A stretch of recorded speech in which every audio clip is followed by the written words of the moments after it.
All right, let's get into this. What we're breaking down today isn't just a story about tech or finance. No, this is a story about heritage. It's about a modern-day fight for financial integrity, one that's been passed down through generations, and it's about a whole new set of tools built from some very, very old principles.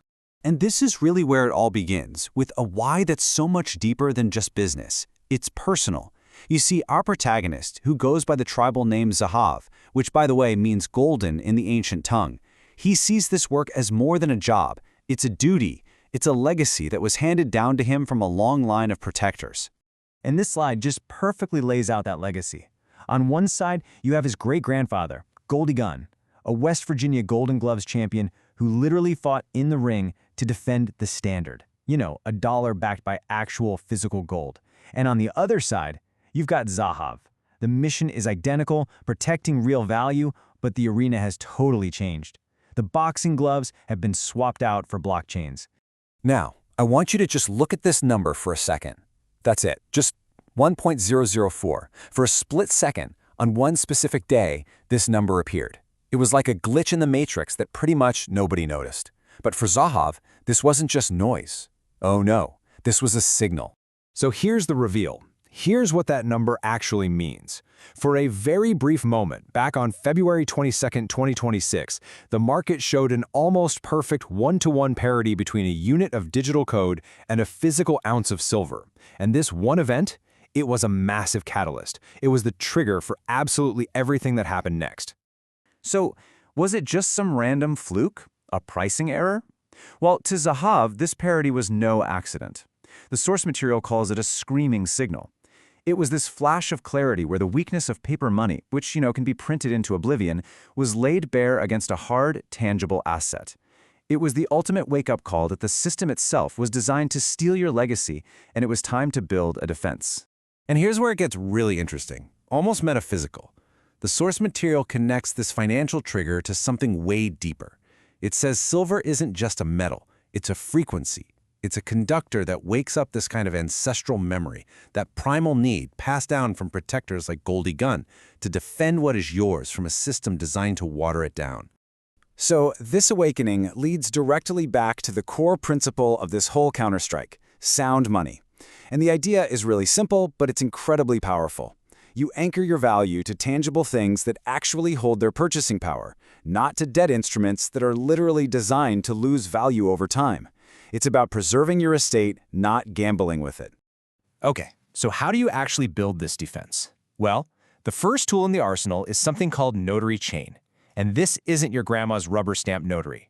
We are talking about a civil law notary who acts as a legal architect, certifying the intent, the animus, behind an agreement and then locking that proof onto a blockchain for all time. It's about creating an undeniable, permanent record of the truth. Now let's look at the next tool, because this is where it really starts to get layered. This is the ERC 3643 token standard. And I want you to forget everything you think you know about speculative crypto coins. This is not that. Think of this as a compliance wrapper, a digital shield that's forged around an asset to make sure it can only be moved according to a very strict set of rules. And this is exactly why it's such a powerful shield. It's permissioned, which means you control exactly who can touch the asset.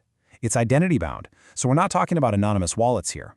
And transfers are totally restricted to verified parties only. This isn't the Wild West of crypto. This is a controlled, auditable, and regulator-friendly fortress.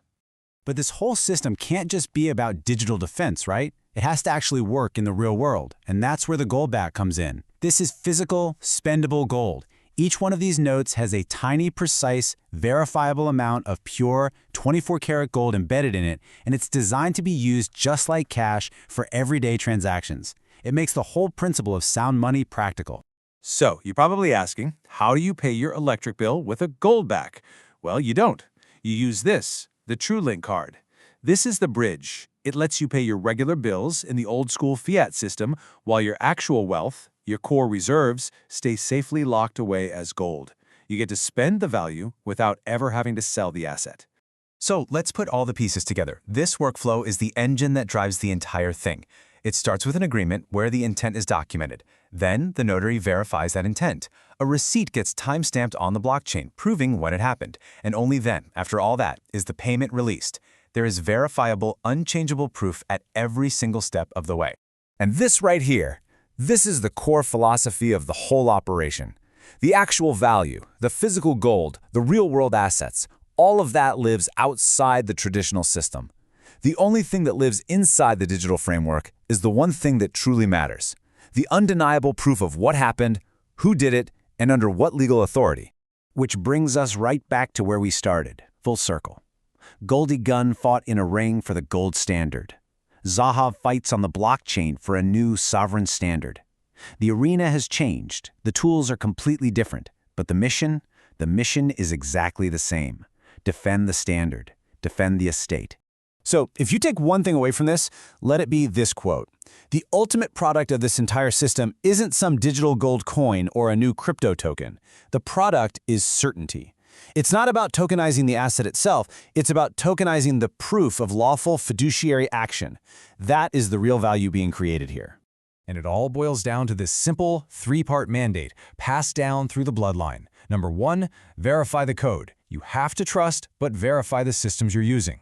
Number 2, stack the ounces. Anchor your value in tangible, sound money. And number 3, defend the standard. Use these powerful new tools to actively protect your legacy.